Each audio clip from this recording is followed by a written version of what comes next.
Good evening all, and welcome. Before the video begins, I have a really quick request. I have a friend in real life, and she started a YouTube channel about 2 years ago. She stopped because of work, as most people tend to do, but is finally in a situation where she can really give it her all. She's currently lurking at around 500 subs, I think? Maybe a bit more? And I think it'd be a really nice surprise if tomorrow morning she wakes up and sees 1,000 subs, or, you know, just a bigger number really. I just think it'd be a really nice thing to do. Bear in mind that she specializes in cooking, vlogging, and veganism. So if you like any one of those three things, feel free to check her out. Or even if you don't, check her out anyway. She's a really fun and engaging person, and it would mean a lot to me. I've left a link in the description, and I'm going to put a link at the end of the video. Again, it would mean a lot to me. So thanks guys. But without further ado, it's time to get comfortable and let the darkness take control. I was about 7 years old. My family had just moved into a new house a few months previously. So we were in the process of adjusting to it. One night, I was feeling sick. And when I feel sick, I prefer to sleep on the couch in our living room. I had fallen asleep at around 10 PM or so, and slept for a few hours. I remember vividly the dream that I had that night. To summarize, I was swinging on a rope, off a dock, and into some deep water. For some reason, when I fell in, I couldn't swim. I remember the feeling of drowning before I snapped awake. As soon as I woke, I noticed that a small rocking chair that we usually keep near our front door was now located in the middle of the room facing me. I closed and rubbed my eyes for a second, and when I opened them, the chair was right in front of my face next to the couch. My heart skipped a beat as the chair came into clearer focus. I realized it wasn't a chair, but a small, half-translucent man. I could see his form, but I could also see right through him. The best way that I can describe this man is that he looked extremely similar to Gimli from Lord of the Rings. To be clear, I hadn't seen any Lord of the Rings movies at this point, and wouldn't for another few years. I never felt like this was a sinister presence, because he was smiling at me. He had a small pack on his back, and tattered clothes that suggested he was a traveller. I know for a fact that I was awake, because I remember his sudden appearance scaring the living crap out of me. I covered my head with the blanket, and shivered out of fright for 3 hours until my dad came downstairs from his bedroom, ready to get to work. My second experience was when I was around 12 years old. I remember being extremely excited to spend the night at a close friend's house. His family had a lot of land, so we usually rode go-karts and explored their woods. This night, however, was going to be even better. Instead of sleeping in their main house with the parents, we were going to sleep in the original house on the property. For a little background on this house, it was built in the 1800s. It was intended to be a place for loggers to have a place to stay while working in the area. There were 4 of us sleeping in the house that night. My friend Brandon, his 2 younger brothers, and myself. Anyway, we had our sleeping bags set up in a row in the living room. We played some games and had finally settled down into our bags for the night. The fire was low, and we were all getting tired. A little while after we shut off the lights, we were talking quietly and laughing. The only light in the room was from the soft glow of the dying embers in the fireplace. The room fell silent for a moment, from a brief pause in conversation, and I heard clearly Footsteps walking up the old stairs right in front of us. Now there was no wall covering these steps, so they were visible from our spot. My first thought was that someone had woken up and was planning to mess with the rest of us. However, I looked over. All 3 sleeping bags were full. We looked at each other wide-eyed and then back to the stairs. No one was there. Whatever was walking up them made it to the 2nd floor and walked into one of the bedrooms. The door to the bedroom slammed shut, and that was the last we heard from it. I asked Brandon if it could be his dad sneaking in to mess with us, but there was absolutely no way it could have been him.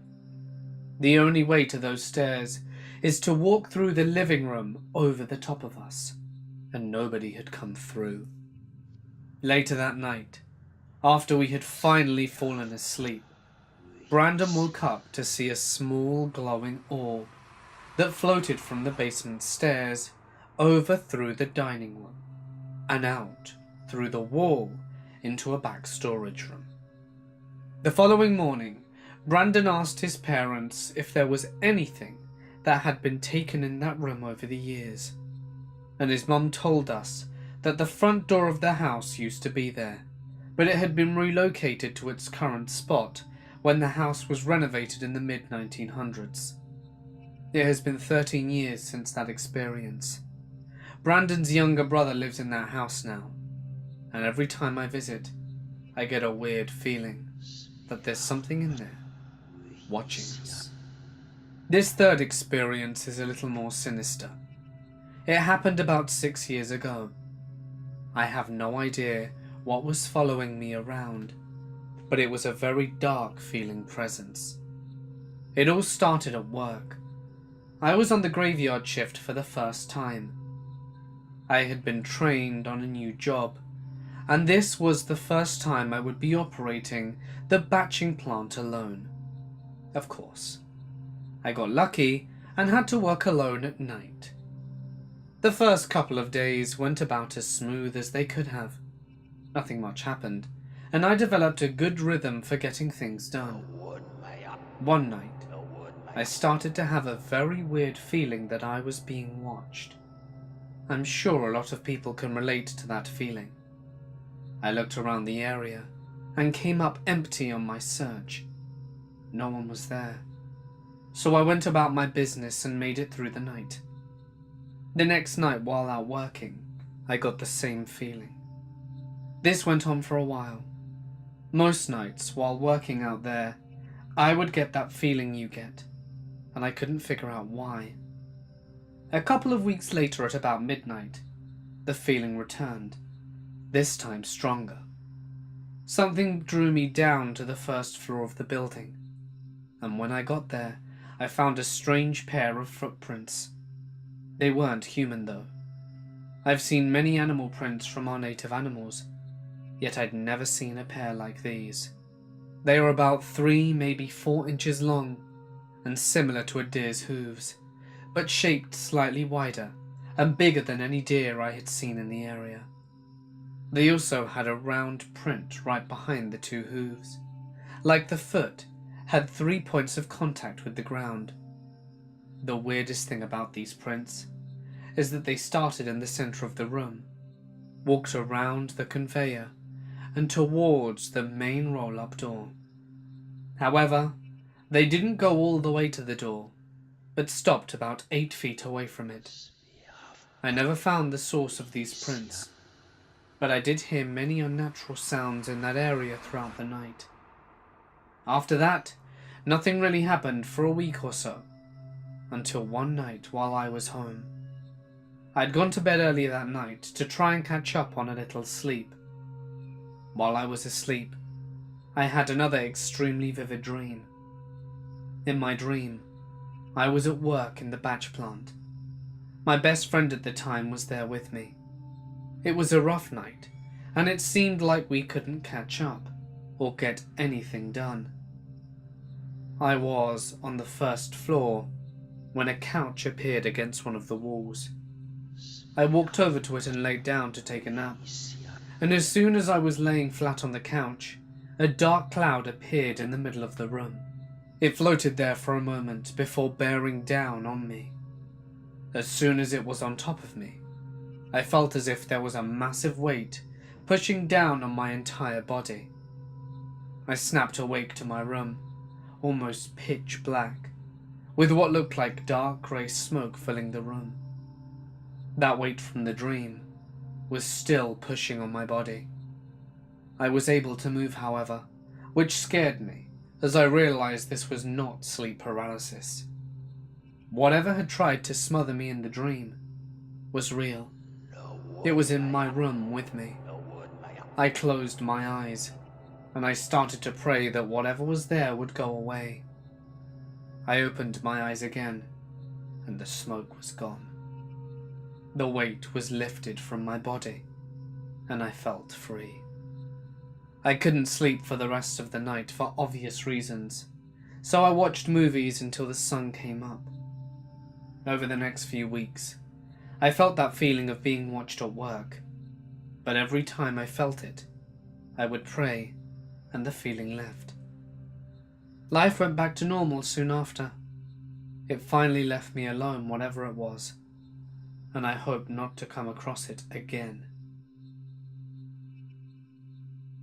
I've had weird things happen to me my entire life. I haven't in a while, and there will be a long period where nothing happens, and it's weird for me to think back to all those times of paranoia and fear, and I start to get comfortable and think, I don't really believe in that stuff anyway. But eventually, it does catch up to me. As a child, lots of things happened, and it was easy for my parents to say that it was my imagination, until my friends started experiencing them too, and stopped spending the night. First thing that happened, I must have been about 4 or 5. I saw Grim Reapers walking through my house. I don't know what Grim Reapers were, and I don't know if that's what they were. They were just walking black cloaks with no faces. I was sitting on my mother's lap and started screaming at the top of my lungs, crying and hysterical. I still remember it. There must have been at least 10 of them, and they walked down the hallway facing our living room, going into each of our bedrooms and never coming out. I was afraid to sleep alone after that, and to be honest, I had my mum sleep with me until I was probably about 13. I slept with all the lights on until I was 10, and I still have a phobia about open doors. Lots of weird things happened with me and my friends too, too many to count. But among them were the music box noises playing from the walls, scratches from my cabinets, which I checked over and over again, and there weren't any rats or geckos like my parents told me. Or one of the scariest was this noise. I can't explain it. Almost beautiful, but like a woman wailing and singing at the same time. My friend and I both heard it. I ignored it, thinking it was the TV. She asked, "Do you hear that?" And we both stared wide-eyed, turning the TV on and off, and hearing it even louder. We ran outside and didn't come back until my parents returned. Our maid, who was stereotypically superstitious, said she saw angels in the house, and our neighbours supposedly said the house was haunted when we were moving in. I don't remember that, as it was before I was born. Well, I'm off to a new house. Nothing really scary happens here for a long time. The only weird thing was as a preteen I recorded myself singing, and when I listened back, there was a male's voice saying hello in the background. But all of a sudden in my late teens, I began to develop sleep paralysis, and I get this overwhelming feeling that those hooded things are back. I can't explain it, and I legitimately thought I was going crazy, because I would be afraid to leave my bathroom, thinking that they were there. Sleep paralysis got increasingly worse, Almost every night I would wake up to hear a demonic scream in my ear, and I wouldn't be able to move. Sometimes I'd wake up as I was hitting my head against the wall. My parents began to get concerned. Then one day, I get a call from my mum's friend. She's at our house. My mum is acting strange. Turns out, my mum suffers from schizophrenia/bipolar disorder, and she was going through mania. She was convinced in her paranoia that demons were in our house. She told me that they were coming to get me, and she did really strange things, like I would come home and all of the lights would be on, all of the faucets and every single drawer and cabinet would be opened.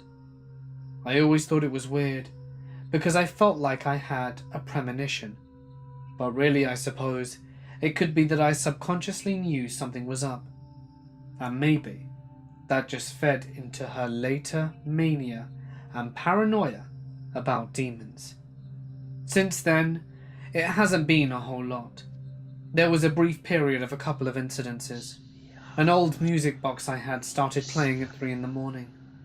A shell chandelier had slipped itself horizontally against a wall.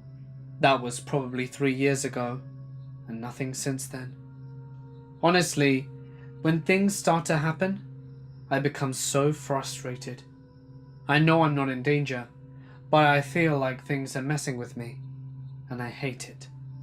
To be honest, it's been so long that I don't think about it, and if people ask me if I believe in the paranormal, I'd honestly say I wouldn't know. When I'm in the midst of it all, I definitely believe.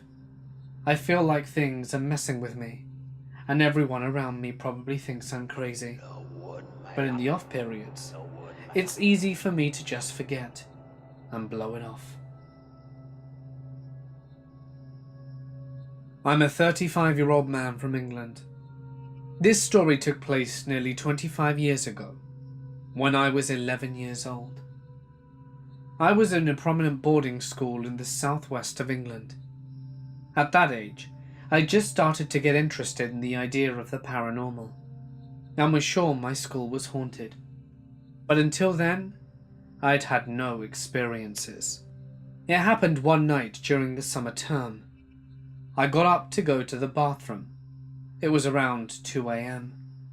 It was a very clear night, and the moon was bright, so it was easy to find my way through the long corridors to the toilet without a torch. On the way back to my dormitory, I noticed how cold it was, but didn't want to run through fear of waking anyone up and being busted for being out of bed in the middle of the night.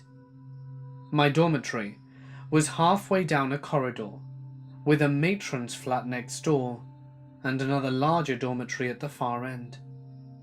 There was a bookcase next to the door to that dormitory, and a couple of windows along the wall of the corridor letting in the bright moonlight. I came round the corner atop the corridor. I paused at the top of the steps leading down towards my dorm, and I could clearly see in the moonlight a boy standing next to the bookcase. He was wearing pajamas, slippers, and a dressing gown. And even though he was clearly looking back at me, I couldn't see his face. A bolt of fear shot down my spine, and my face went cold. "Who's that?" I stammered. Even though I couldn't see his face, I knew he was looking right at me. But without a single word, he vanished into thin air. He didn't walk away, he just disappeared. I was rooted to the spot for a moment, as I tried to process what I had just witnessed. I broke myself from my thoughts and scurried back to bed, but didn't sleep for the rest of the night.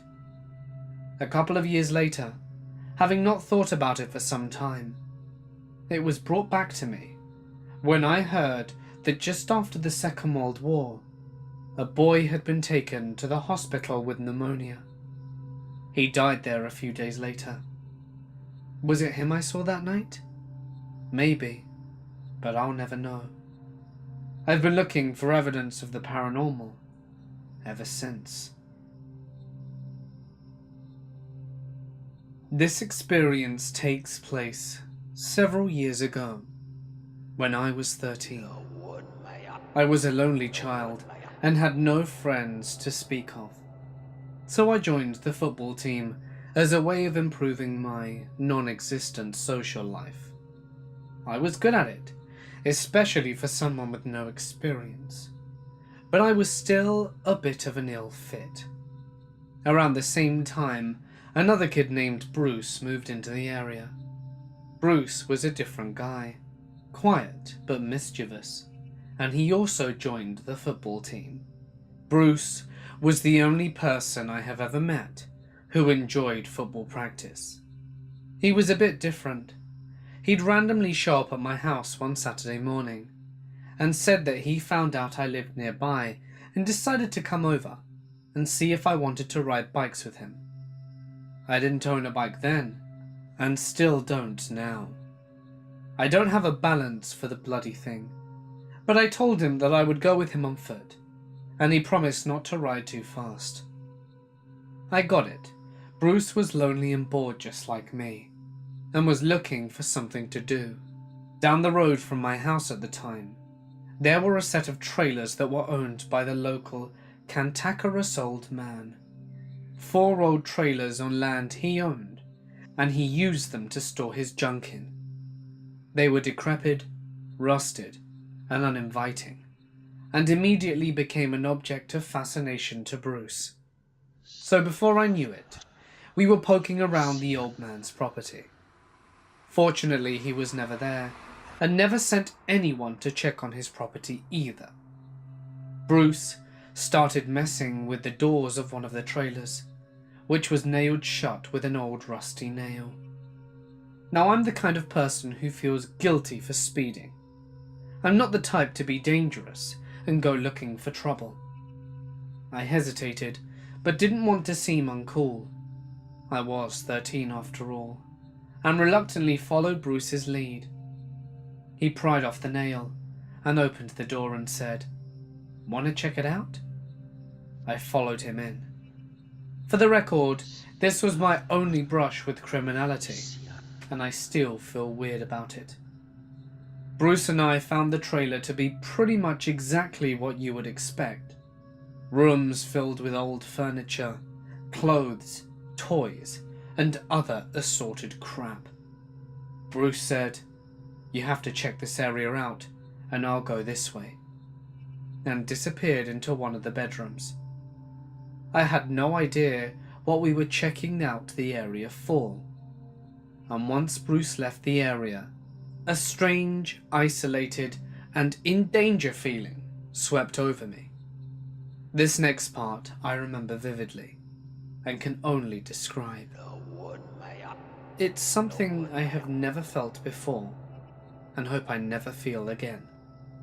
I felt a wave of energy pass up through the floor and wiggle its way up my legs and through my body, and then out the top of my head. It felt like an electric shock, but moving in a wave. It was so intense it nearly knocked me down. "Bruce!" I shouted.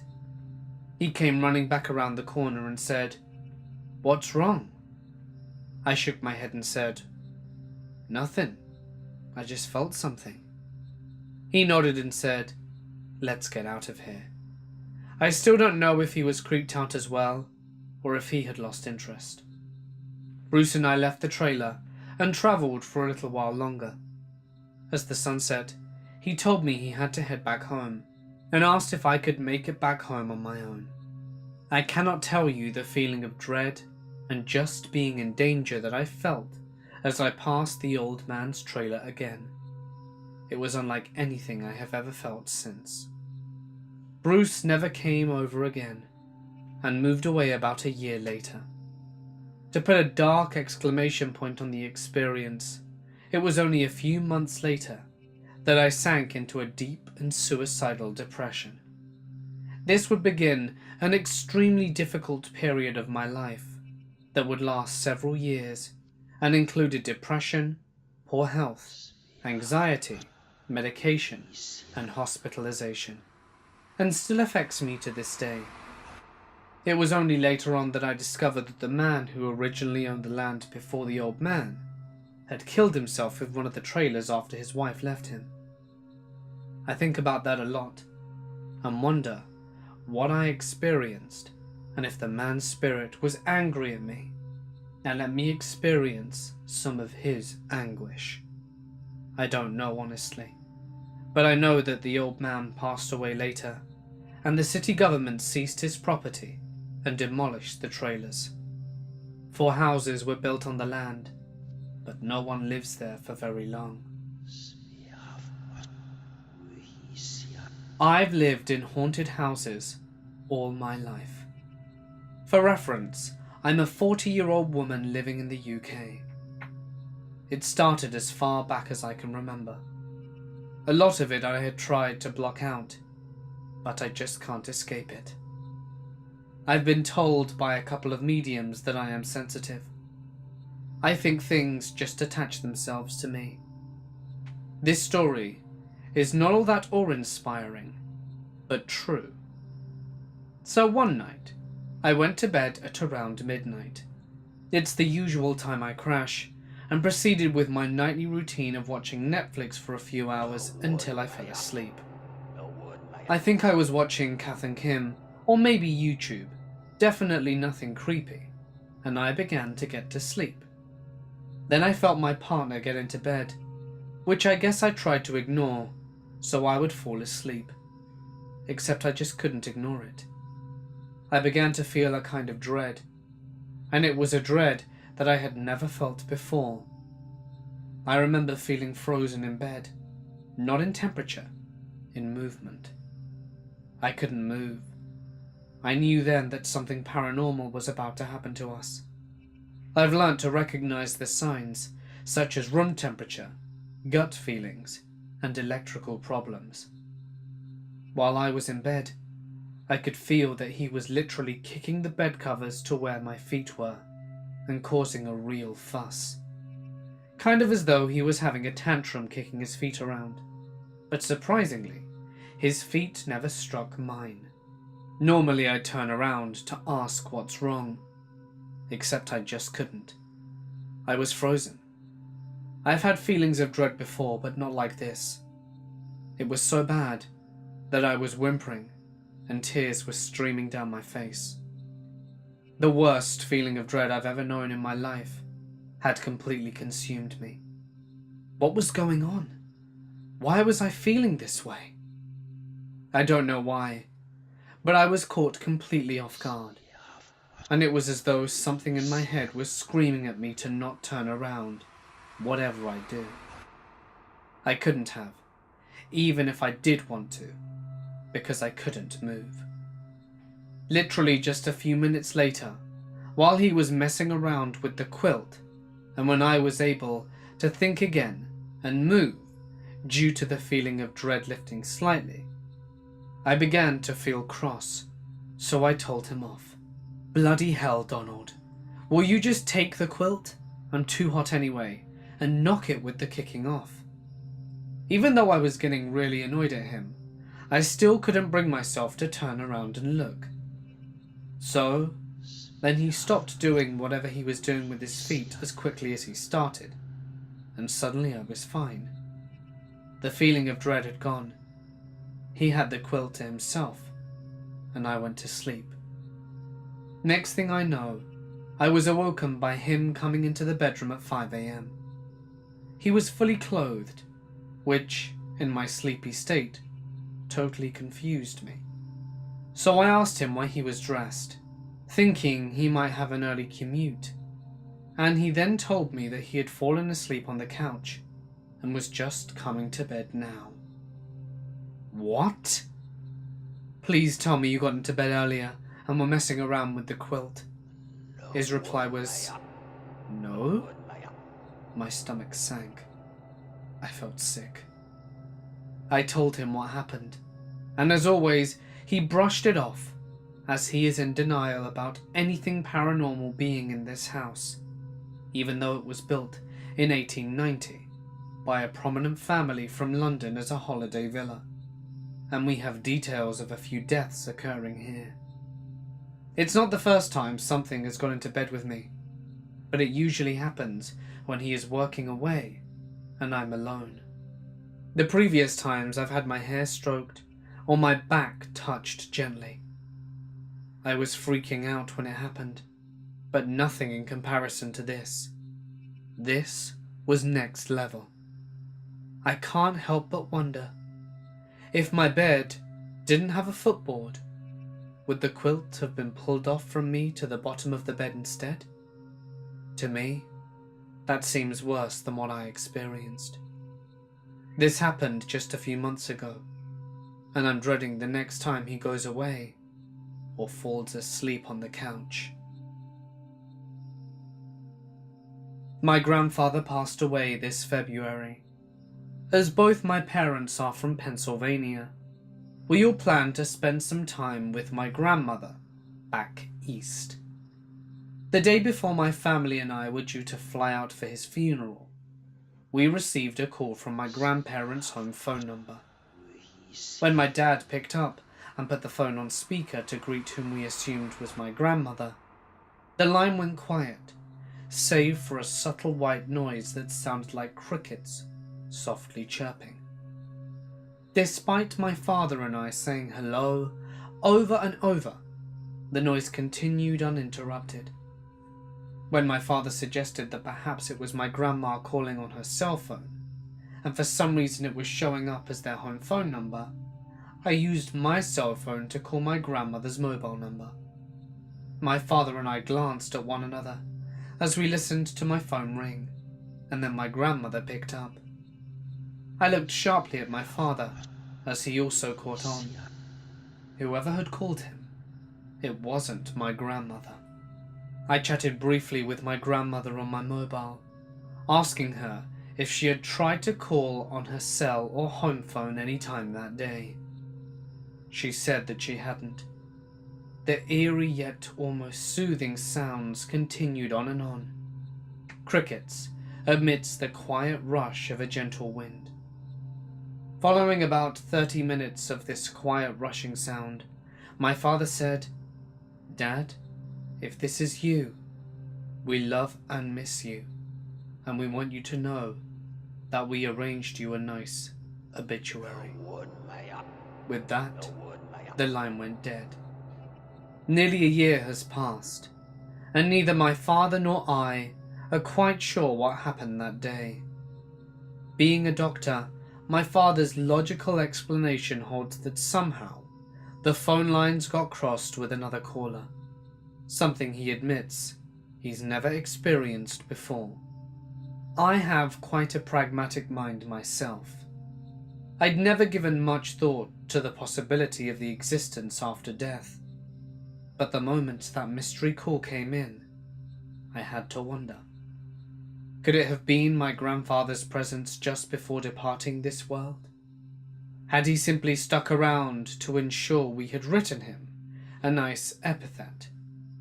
He always had enjoyed talking, and he had passed in his sleep. I can't help but think that maybe this was his way of bidding us all farewell. My great-grandmother lived with my family at our old house. We had built an addition onto the house so that she could have her own kitchen, bathroom and bedroom. After her death, we boxed up her belongings, which included her Bible and various other books and knickknacks, and I ended up moving into that addition since I was the oldest kid still living at home.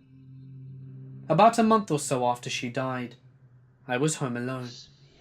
I had just gotten home from school and decided to watch television in the family room. I settled down, turned on the TV, and proceeded to chow down on a big bag of chips. An hour or so goes by, and I hear what sounded like a door slamming down at the addition. My first instinct was to see if my brother was home without my knowledge, since he had a bad habit of slamming doors. I started down the hall towards his room. I never had a chance to open his door. Further down the hall, in the addition, I saw a person head directly towards my bedroom. It was at this point that I had to fight the incredible urge to soil myself. I knew there was an axe murderer in the house, and that it was going to be up to me to stop them. I entered my brother's room and grabbed the first weapon I could find, a plastic lightsaber. I slowly crept towards the addition. The closer I got, the colder the air around me felt. It was the strangest feeling ever. I slowly entered my room and saw nothing. I had seen enough movies to know that the axe murderer was in one of two places, either under my bed or in my closet. I checked under the bed first. Nothing. I then flung open the closet, fully expecting an axe murderer versus lightsaber battle, but was thankfully disappointed. I began to creep around the addition, looking for signs of a break-in. I found nothing along those lines, but what I did find still creeps the hell out of me to this day. On my great-grandmother's couch, the couch she sat on every day that I can remember, I found her open Bible. The same Bible that had been boxed up a few weeks earlier. When my oldest daughter was just around 3 years old, she started talking to someone called Alex. We just put it down to the usual imaginary friend sort of stuff, and never really thought much about it. Then, there were some strange occurrences going on in the house. Her electronic toys would randomly start during the night. She was in a cot bed at the time, so it wasn't possible it was her, unless she jumped to the side of the bed and then climbed back in, which she couldn't do.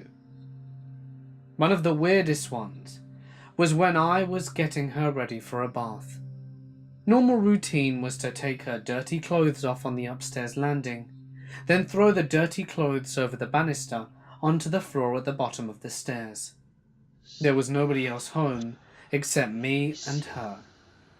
When I went downstairs after the bath, fully expecting to pick up the clothes at the bottom of the stairs, I found them sitting on the floor in the kitchen, which was a few meters to the left of the stairs. Unless someone picked them up and put them there, or there was a gust of wind through the house, it was physically impossible for the clothes to end up where they did. The icing on the cake was when we happened to mention about the little ones, imaginary friends, to the next door neighbours. They had lived in their house since it was built, the same time ours was built, and when we told them about the friend being called Alex, they informed us that the original owner of the house was called Alex, and he had passed away in the house one night while sitting watching TV. The neighbours could well have been pulling our legs, but they were an elderly couple who were always very sincere. I had no reason to think they were trying to wind us up. In time, she stopped talking about Alex, but seriously creeped us out when we found this out from the neighbours. We never mentioned anything about it to her as she got older, and certainly wouldn't tell her about Alex, having been a deceased owner of the house. There were never any sinister goings-on, just little things that seemed to defy logic. I'm neither a skeptic nor a 100% believer in things like this, but it certainly does make me wonder. So I had a very strange episode when I was much younger. This was not fever-induced, but I still can't explain it to this day. My family had 2 landline phones. The main family phone line and the kids, for my brother, sister and myself. An internet dial-up landline too. This was pretty cool, as this meant that we could conference call before Skype or VoIP took off. We had a really friendly neighbour that lived next door, who we would often hang out with. I was old enough at this point, being 12, that my parents trusted my friends, and me, to be alone at home. So one weekend evening, I had 3 other friends over, and we were in my room playing Perfect Dark. It must have been around 2000 or 2001, and my parents left my friends and I home for a quick little bit and went over to our neighbour's house, but my brother and sister were out for the evening. Of course, when they left, the entire house was locked. The garage door was up, and if someone wanted to get in, they would have had to break in. Now, my room was at one end of the house, but I could of course still hear the family phone, and definitely could hear the voicemail for the phone. And of course, as usual, my parents come back and ask if anyone has called while they were away. I say no one's called, and my parents see they have a new voicemail from within that period of time. Funny, because I never heard the phone. They play the voicemail and it goes something like this. "Hi, is James there?" "No, James is out for the evening." "Okay, well tell him I called." "Yeah, I will." Now, we sat and listened to the voicemail about 3 times. You could hear us in the background playing Perfect Dark. We were the only ones there. We still have no idea who that was. I had many friends who were into the devil-worshipping scene. They were goths with black hair, spikes, and ripped black clothing. The whole shebang. There were many times I was invited to their Ouija sessions. Of course, I would decline. I'm a skeptic, but still I didn't want to risk it if it were real. One of them, a girl called Sky, didn't show up at school anymore after inviting me to a Ouija session. I spoke to people who were there during one of her sessions, and their story was that she asked the spirits to talk to her. After hearing nothing, she would laugh. Her friends laughed with her as a joke, and after a couple of laughs the friends stopped. But she continued, hard and uncontrollably. When one of her friends grabbed her by the shoulder, she fell down and began to convulse hard while still laughing. They would try to assist her, without results. An ambulance was called, and she was taken to the hospital. A while after that, I went out with her, and there I began talking to her, but something caught her eye. Upon looking in the direction, she would scream out at the top of her lungs, completely horrified, and exited the restaurant quickly. Everyone was looking, and I felt so embarrassed. After that, I never saw her again. The school said it was due to drugs, alcohol abuse, and depression, but I'm not sure. I can't look inside her head. I have a very good friend. We've been friends for years. He is someone who you would call gifted, and had a few encounters with the paranormal in the past. He told me the following story. One time he was just at home watching a horror movie. He forgot the title, but he thinks it could have been The Ring. He laid on the couch with his cat, and because the house was old, it had a freaky vibe of its own. That, combined with the movie, gave it a double eerie feeling. As he was watching the film, he felt odd and a bit off. The air in the house was cold, and when he breathed, he'd see the air he just exhaled in the air. He shook it off as the furnace was just broken again, but he felt that eerie feeling. He thought about turning off the movie, and he began to become paranoid and uneasy. All of a sudden, the light dimmed to a low-pitch light. The air became heavy and cold, and he felt like something was looking at him in the hallway. He looked in there, and what he saw made his blood run cold. A heavy, transparent entity walked by with heavy feet. It moved like a giant, one step at a time. After every step, the floor drowned with heavy thumps. The entity stopped, took a good look at him and passed by. But then it returned to look at him again, It was dense, heavy, and it felt evil. His cat completely freaked out against the entity hissing, screaming at it. The entity walked away to the kitchen, and after some pan-making noises, it stopped. The energy in the room was normal again, and the cat calmed down and the lights returned to normal. He needed to process what had just happened and went to his room. Just briefly, I'll explain the room. It was painted black. He was a goth, remember, and that's the way he liked his room. Except for the right wall. He glued many mirror shafts to the wall as decoration, and he had a desk and closet on the left side and his bed to the other. To empty his mind and forget the incident, he watched Donald Duck cartoons, and just the second he managed to obtain ease, he heard a loud bang. He didn't know where it come from, and after listening, he heard nothing, and he felt safe again.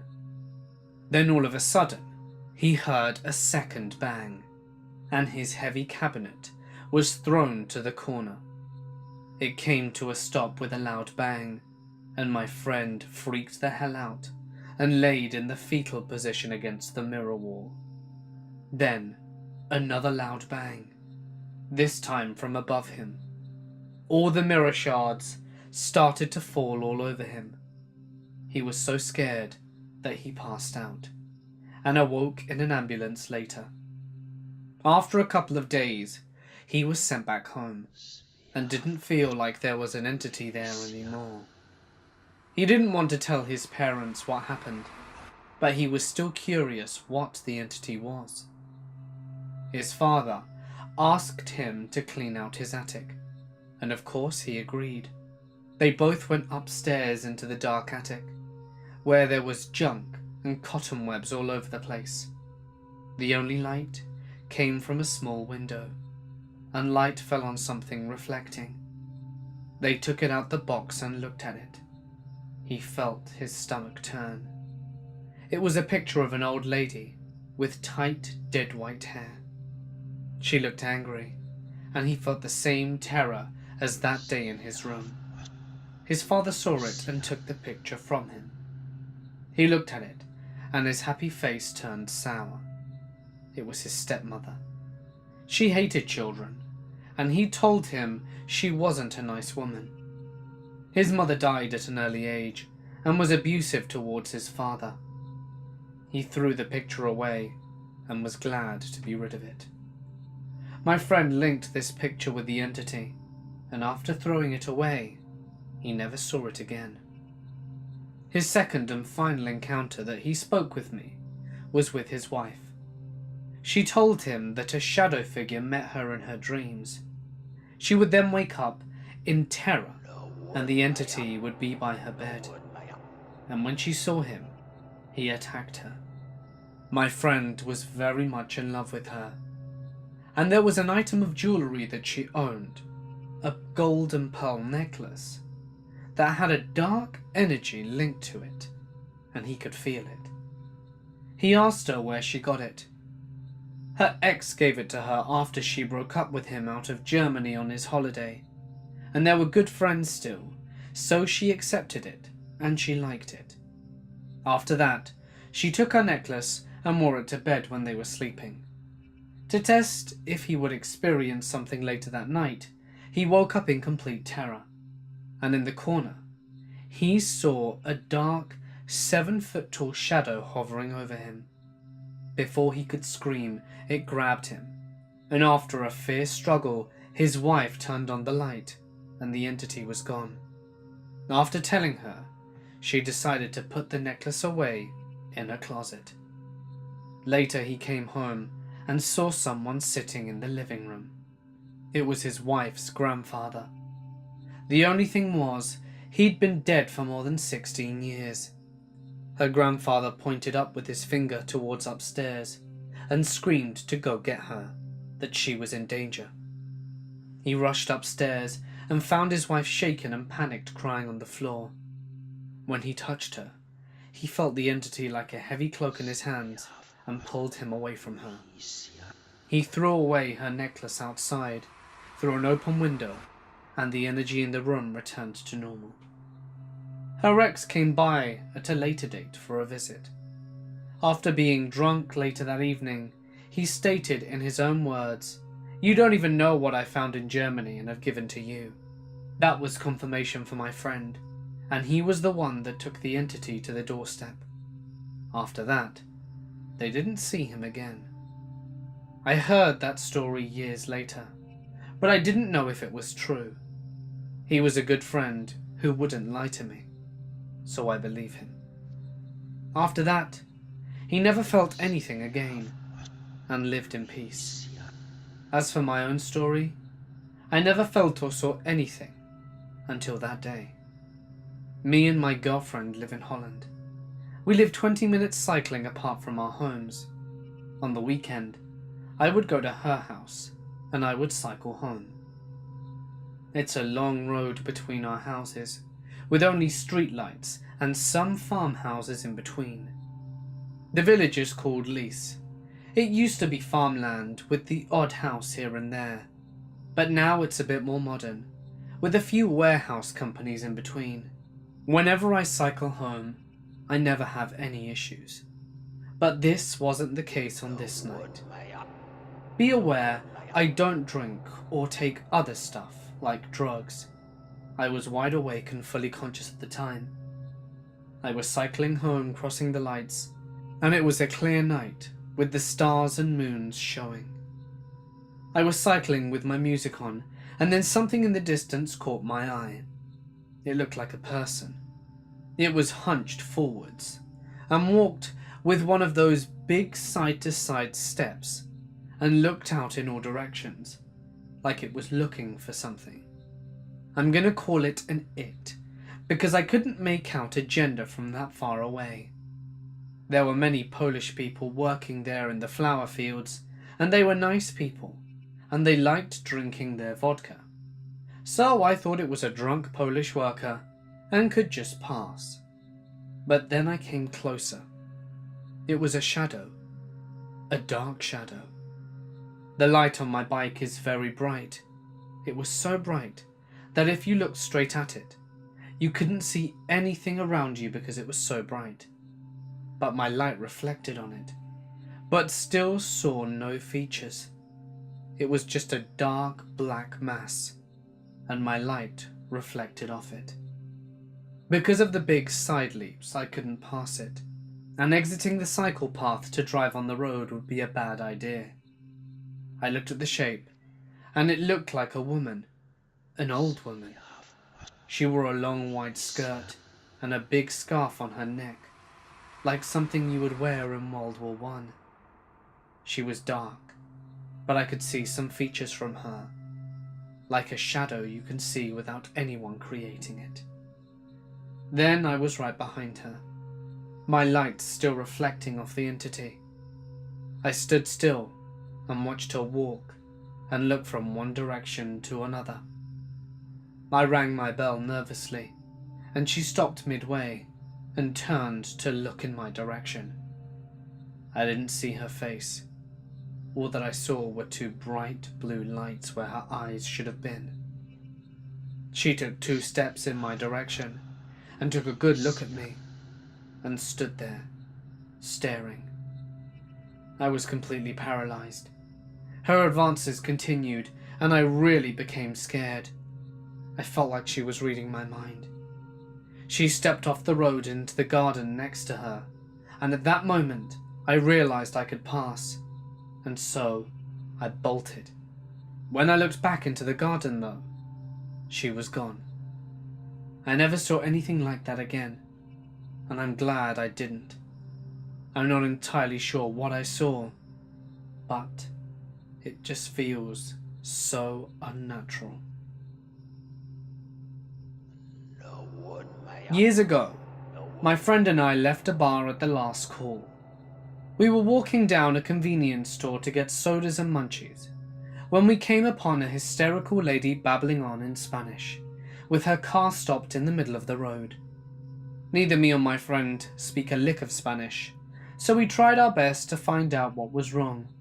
with gestures and speaking loudly and slowly in English. The best we could make out was that she left home in a hurry and was afraid to go back. We managed to get her to pull her car over and understood she wanted us to call the police. So there we were, waiting for the cops to come, trying to console this stranger over something we had no idea about. Luckily, we were pretty much sober by the time the cops arrived. Unluckily, we had to wait longer for a Spanish-speaking cop to come. Finally, after a good long wait, we got to the root of the thing. Apparently, this lady was convinced that the devil was in her apartment. I'm guessing the cops didn't want to brush it off in case El Diablo was actually an ex-husband or something. This is where it gets interesting for us. The lady said she wanted the police to go with her to check out her house, but she was too scared to drive. So the cops asked us to drive this stranger's car as they followed all three of us to her apartment. Of all the encounters I've had with police after leaving a bar, this was the first time one had told me to get behind a wheel, and it wasn't even my wheel. So we complied. We drove the lady to her home, and the cops went in to check everything out. This is where it gets kinda funny. Apparently, the whole story was that the lady had got baked and passed out on top of the remote for her TV. Eventually, she rolled over and the TV turned on. When she woke up startled, she assumed the devil was in her house and had turned on the TV. The sad part was, even after figuring all of this out, she was still convinced that the devil was in her house. The cops had fulfilled their duty, so they were ready to take off. But first they told us that the lady wanted to go stay at her sister's house because, well, the devil. So we ended up getting roped into waiting for her sister to arrive, then driving this lady's car to her sister's. Oddly enough, it all worked out, because her sister only lived about 2 blocks away from the convenience store we were originally trying to stumble to. Hey guys, it's Mort here, and thank you so much for listening. I hope you enjoyed tonight's ventures into the paranormal realm. Like I said at the start, it would certainly mean a lot to me if you could go and check out my friend Romina's channel. Link in the description, and will show on screen in a little bit.